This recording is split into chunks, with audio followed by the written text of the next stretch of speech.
मंत्री जी, माननीय सांसद श्री नीरज शेखर जी, माननीय विधायक श्री रामविलास चौहान जी, माननीय सदस्य विधान परिषद पप्पू भैया, हमारे Sanjay Gandhi post graduate research institute PTI जिसके नाम से जानते हैं, वहाँ के निदेशक डॉक्टर धीमन साहब, राम मनोहर भैया इंस्टीट्यूट ऑफ मेडिकल साइंसेस की director doctor Sonia Anand ji, Tata memorial cancer hospital BHU के डायरेक्टर डॉक्टर संदीप प्रधान साहब, हमारे आजमगढ़ मंडल के मंडलायुक्त श्री मनीष जी, यहाँ के जिलाधिकारी श्री रविंदर जी, यहाँ के पड़ोस के जनपद मऊ के जिलाधिकारी श्री अरुण जी, मंच पर आसीन हमारे अन्य सम्मानित महानुभावगण, आज के इस बेहतरीन कार्यक्रम में उपस्थित तमाम सारे सम्मानित देवियों, सज्जनों, प्यारे बच्चों, मैं बोल रहा हूँ डॉक्टर श्री जगत नारायण जी जो कि हमारे संजय जी के पिताजी हैं, उनको भी मैं प्रणाम करता हूँ। डॉक्टर संजय सिंह जी जो भी इस अस्पताल के निदेशक हैं, उनको भी मैं प्रणाम करता हूँ। मैं आप सबको अभिनंदन करता हुआ सबसे पहले तो मैं हमारे देश के पूर्व प्रधानमंत्री, देश के अभूतपूर्व जननायक, एक लंबे वक्त तक भारतीय संसद की सेवा करने वाले श्री चंद्रशेखर जी को मैं अपने तरफ से और आप सबकी तरफ से प्रणाम, वंदन और अभिनंदन करता हूँ। मुझे सौभाग्य मिला था सबसे पहले उनसे करीब 12 साल की उम्र में उस विद्यालय में जहाँ पे मैं भी पढ़ा हूँ कुछ 7-6 महीने के लिए, और हमारे माननीय मंत्री जी तो वहीं से इंटरव्यू किए हैं, लक्ष्मी राज देवी इंटर कॉलेज वहाँ का मैं विद्यार्थी था, और माननीय चंद्रशेखर जी वहाँ पे सतीश डिग्री कॉलेज में मुख्य अतिथि के तौर पर आए थे। वहाँ पे मेरी सबसे पहले मुलाकात हुई छोटे बच्चे लोग थे, उसके बाद लोगों ने बहुत दूर नजदीक से और दूर से हर तरह से जानने का मौका मिला। बहुत खुशी हो रही है जान करके कि उन्होंने जो सपना देखा था, और वो सपना देखा था अपने खुद के अनुभव से। उनको एक फोड़ा हुआ और फोड़े को चीरा लगा करके इतना सारा बवाल निकला, इतने 3 महीने तक इतने तकलीफ में रहे, और बाद में उनकी माँ एक बीमारी से, हैजा जैसी बीमारी से उनसे दूर हो गए। तो जो एक सदमा लगा उस वजह से उन्होंने 1952 में जब हमारा देश आजाद हुआ उस समय, उसके थोड़े दिनों के अंदर उन्होंने यह सपना देखा कि अपने गांव में एक ऐसा अस्पताल बनाएंगे जिससे कि आसपास के इलाके में किसी को भी बीमारी से तकलीफ न हो और वो बीमारी से उसका इलाज हो सके। और 52 से चला, जिसको हमारे आदरणीय श्री जयप्रकाश नारायण के लिए जिसने नींव रखी और उसका अल्टीमेटली अस्पताल बन करके 1980 में तैयार हुआ। लेकिन इतने सालों के बाद यह अस्पताल इंतजार कर रहा था अमृत काल का, यह अस्पताल इंतजार कर रहा था आजादी के अमृत महोत्सव का, यह अस्पताल इंतजार कर रहा था जो देश में परिवर्तन के ला रही है माननीय प्रधानमंत्री जी के नेतृत्व में 2014 से एक तमाम परिवर्तन की लहर पूरे देश में आई है, उसका इंतजार कर रहा था। यह अस्पताल इंतजार कर रहा था माननीय हमारे मुख्यमंत्री जी श्री योगी आदित्यनाथ जी का, जो आज उत्तर प्रदेश पूरा एक नए उत्तर प्रदेश को बदल रहा है। तो ऐसी चीजें जो बड़े चीजें बन रही थी, लोगों की सोच थी, चाहे हमारे स्वतंत्रता संग्राम सेनानियों ने सोचा हो, हमारे देश के तमाम सारे कर्णधारों ने सोचा हो, और उनमें से एक बहुत बड़े कर्णधार हमारे माननीय श्री चंद्रशेखर जी हैं, आज उसको पूर्ण रूप होते हुए अमृत काल में देख करके कितनी खुशी हो रही मैं आपसे बयान नहीं कर सकता। मैं चूंकि इसके बगल के गांव का रहने वाला हूँ, मेरी जानकारी में थी कि इब्राहिम पट्टी में एक अस्पताल बनाया गया था, अच्छा खासा अस्पताल, जिसका आपने तस्वीरें जब वीडियो देख रहे थे तो किस बुरी हालत में था। वहां पे शायद कोई जाने में भी डर लगता किसी, जिस प्रकार की बिल्डिंग एक उदय बिल्डिंग जैसा हो गया था। चारों तरफ खाड़ हॉस्पिटल किसी को ज्यादा नहीं खाता था। आज पूरी तरह से गुलजार है। मैं इसके लिए बहुत बहुत बधाई देना चाहता हूँ और अपना आशीर्वाद देना चाहता हूँ। मैं बड़ा उम्र में बड़ा हूँ, लेकिन संजय सिंह जी को और उनके परिवार को बहुत बहुत बधाई देता हूँ, आशीर्वाद भी देता हूँ। इसकी शुरुआत कैसे हुई? मेरी डॉक्टर संजय सिंह से पहली मुलाकात मेरे अपने गांव में, जब मैं भी मुख्य सचिव बनने के बाद जब अपने गांव में आया था, तो मेरे गांव में, हमारे गांव के पड़ोस के गांव में तथागत जी का नाम आपने सुना होगा, प्रेम भूषण जी महाराज। प्रेम भूषण जी महाराज जी ने मुझे संजय जी से हमारे गांव में मुलाकात कराई कि आपके ही जिले में एक शारदा अस्पताल चलाते हैं। ऐसे तो बहुत लोग, जब भी मैं गाँव आता हूँ बहुत सारे लोगों से मिलता हूँ, पूरे इलाके के तमाम सारे लोग आते हैं, उनसे मुलाकात होती है, लेकिन इनमें कुछ एक खास चीज मैंने देखी, एक जज्बा देखा कि कुछ नया करना चाहते हैं, कुछ बड़ा करना चाहते हैं। और उसको जब मैंने अपने गांव में पहचान की, मुझे लगा कि मैं इसको कैसे इनके जज्बे को आगे बढ़ाएं, क्योंकि ये हमारे क्षेत्र के लिए, हमारे इलाके के लिए बहुत पिछड़ा हुआ क्षेत्र है। इस पिछड़े हुए क्षेत्र के लिए बहुत ही माकूल होगा, बहुत ही अनुकूल होगा। जब मैं माननीय मुख्यमंत्री जी के साथ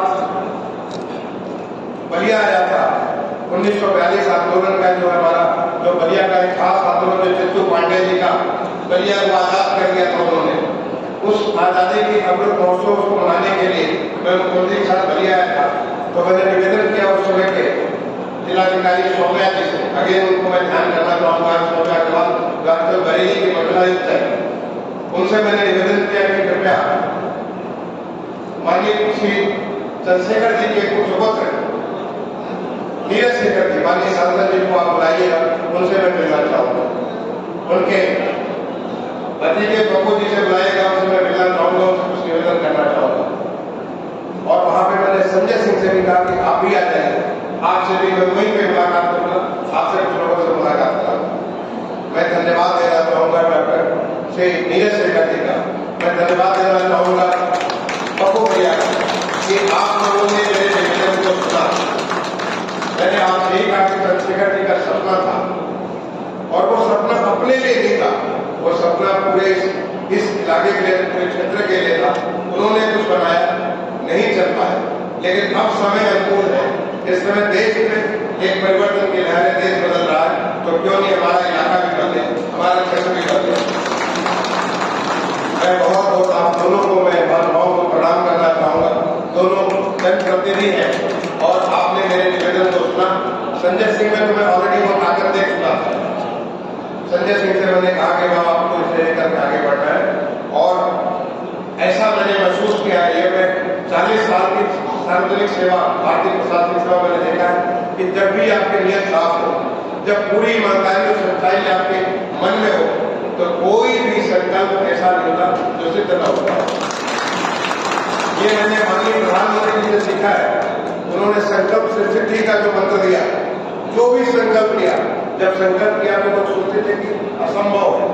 जब उन्होंने कहा हिंदुस्तान को कि भारत को स्वच्छ कर देंगे, स्वच्छ भारत का एक संकल्प लिया, वो भी पहले बार जब पूरे देश को संबोधन कर रहे थे 15 अगस्त 2014 को लाल किले के प्राचीर से। मैं भी वहां में विशेष, मैं एडिशनल सेक्रेटरी हुआ करता था अर्बन डेवलपमेंट मिनिस्ट्री में, मैं भी वहां पे उन्हें सुन रहा था। मुझे तो लग रहा था कि जब माननीय प्रधानमंत्री ऐसा संकल्प ले रहे तो संभव होगा, लेकिन तमाम सारे लोगों को लग रहा था भारत जैसा देश कैसे स्वच्छ हो पाए। लेकिन माननीय प्रधानमंत्री जी की, उनके मन की जो शुद्ध भाव से, जो किस भाव से उन्होंने पूरे देश के लिए संकल्प किया, आज हम सबको गर्व है कि हमारा देश पूरी तरह से स्वच्छ हो। और यही नहीं, उन्होंने जितने संकल्प लिए, क्योंकि मैं लंबे समय तक 7.5 साल तक भारत सरकार में रहा, एडिशनल सेक्रेटरी के तौर पर, जो संकल्प किया उन्होंने सारे संकल्प सिद्ध होते हुए नजर आए। और उनका संकल्प है कि हमारा देश 2047 में जब देश की आजादी का 100 साल बनाएंगे तो एक विकसित देश होगा, एक डेवलप कंट्री होगा। और मैं पूरी तरीके से, पूरे विश्वास के साथ आप सबको कह सकता हूँ कि हमारा देश 2047 में, 2047 से बहुत पहले हम एक विकसित देश होंगे पूरे दुनिया में। जिस प्रकार से हमारा आर्थिक विकास इस तेजी के साथ हो रहा है, जिस प्रकार से हमारा परिवर्तन, सामाजिक परिवर्तन हो रहा है, जिस प्रकार से भारतीयों ने आत्मविश्वास जग रहा है, जिस प्रकार से हमने कोविड जैसी चुनौती को जिसने चकनाचूर कर दिया, उन तमाम सारे बड़े बड़े देशों के दम को चकनाचूर कर दिया, उसने भी उसे पकड़ करके कैसे हम आत्मनिर्भर भारत होकर के आगे चल पड़े। तो जो माननीय प्रधानमंत्री जी का संकल्प है वो संकल्प पूरा होता हुआ नजर आ रहा है। और संकल्प के पीछे हमारे माननीय मुख्यमंत्री जी ने जिस प्रकार की ऊर्जा, जिस प्रकार की तीव्रता उन्होंने दी, जिसका एक आगाज आपने ग्लोबल इन्वेस्टर समिट के दौरान देखा, जिसका आगाज आपने G20 के तमाम सारे उसमें देखा। आज हमारा प्रदेश जिस तरह से बदल रहा है, जिस तरीके से आर्थिक विकास हो रहा है, जिस प्रकार से हर एक, चाहे वो एजुकेशन हो, हेल्थ हो, हमारा इंफ्रास्ट्रक्चर हो, जो भी सामाजिक कल्याण के हर जगह परिवर्तन की लहर है हमारे प्रदेश में, एक नया उत्तर प्रदेश होकर के बढ़ रहा है।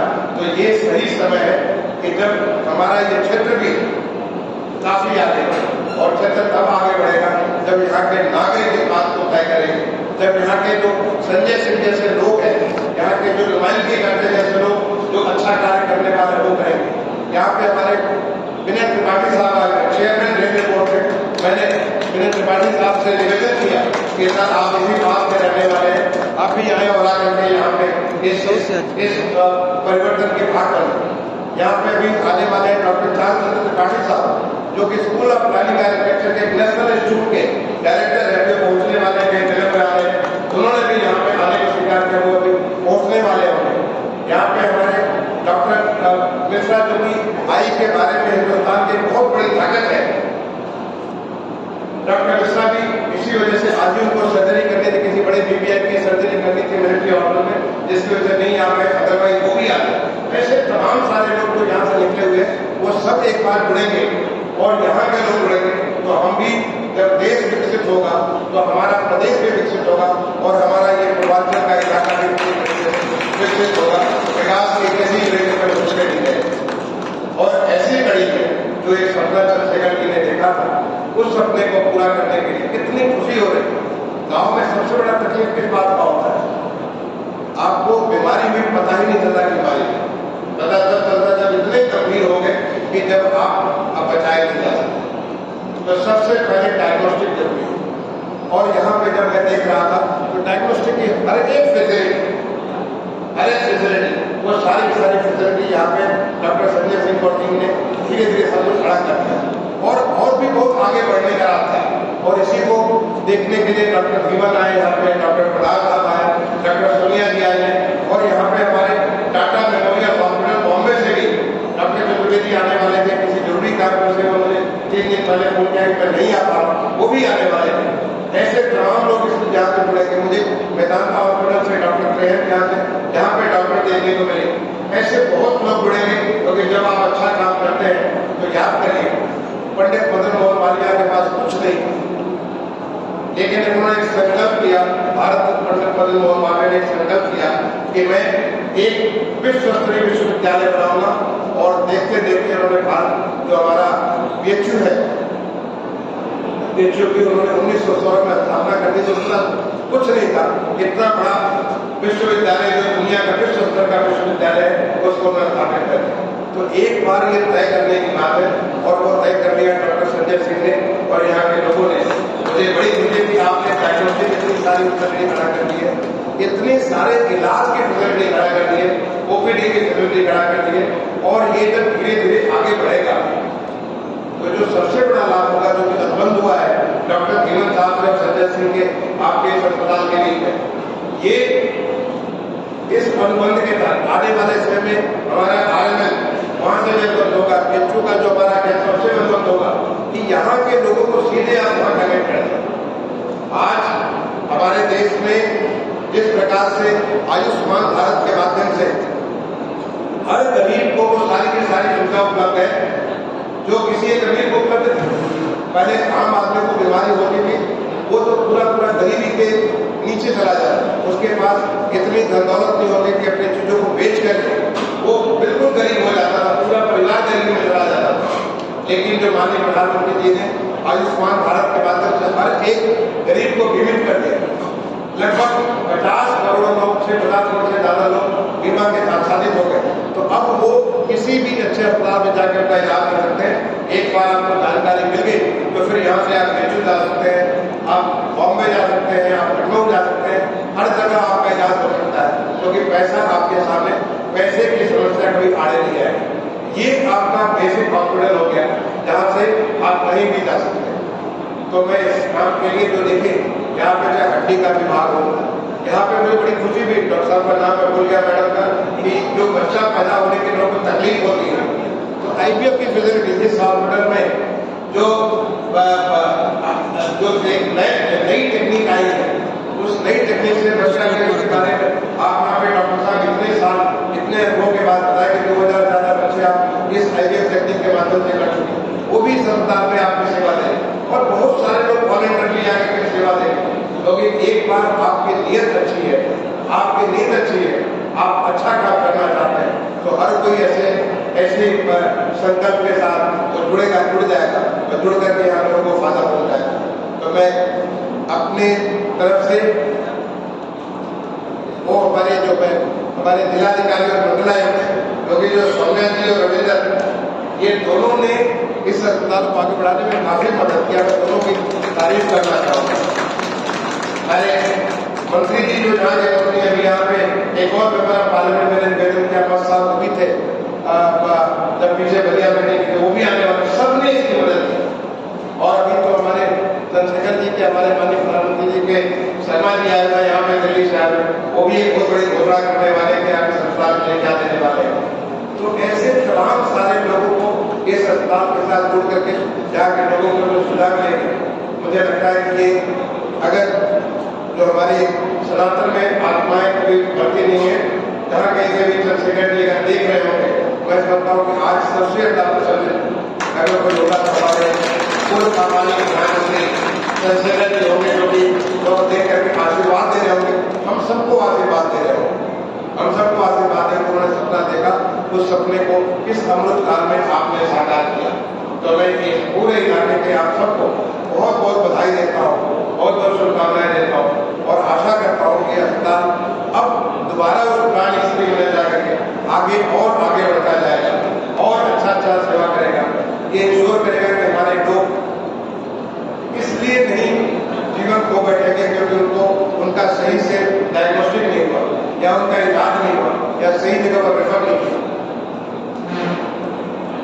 इस लाभ से इस जो हमारे आज पूरी एक चिकित्सा सुविधा में एक लाभ मिला है, उस लाभ से वंचित नहीं रहेंगे, उसके लिए एक अस्पताल एक बहुत बड़ा भी का अवसर बनेगा। इन्हीं शुभकामनाओं के साथ एक बार कुछ लोगों का जिनका नाम मैं भूल गया हूँ, उन सबको स्मरण करते हुए जिस किसी ने भी जिस किसी रूप में योगदान दिया है, और मैं यही नहीं योगदान देना खत्म नहीं हुआ, अभी तो प्रारंभ है, इसको भी बहुत आगे जाना है। आप और जो भी योगदान दे सकते हैं आप योगदान दीजिए और यही अमृत काल है। अमृत काल हमेशा ऊपर जाने का काल है। हम उस दिशा में बढ़ रहे हैं जबकि हमारा हर गाँव विकसित होगा, हर नगर विकसित होगा, हर हमारा प्रदेश विकसित होगा और पूरा देश विकसित होगा। इस तरह हम आगे बढ़ रहे हैं, उसमें हर कोई जो संकल्प ले सकते हैं, जो मदद कर सकते हैं, जिस तरीके से मदद कर सकते हैं, चाहे वो रोगी के लिए हो, रोगी के जो साथ में देने वाले हर कोई, ताकि अपनी क्षमता के मुताबिक लोग बेस्ट से बेस्ट अपने देश के लिए कर सके। मैं इसी शुभकामनाओं के साथ भगवान से प्रार्थना करता हुआ कि मुझे भी इस पूरे कार्य में एक छोटा सा रोल भगवान ने अदा करने के लिए मौका दिया, तो उसके लिए परमात्मा को बहुत बहुत प्रणाम करता हूँ। मुझे एक छोटा सा रोल इस कार्य में मिला और आगे भी इस कार्य को मैं आगे करता रहूँगा। आप सबको अभिनंदन करता हुआ अपनी वाणी को विराम दूंगा। धन्यवाद। जय हिंद।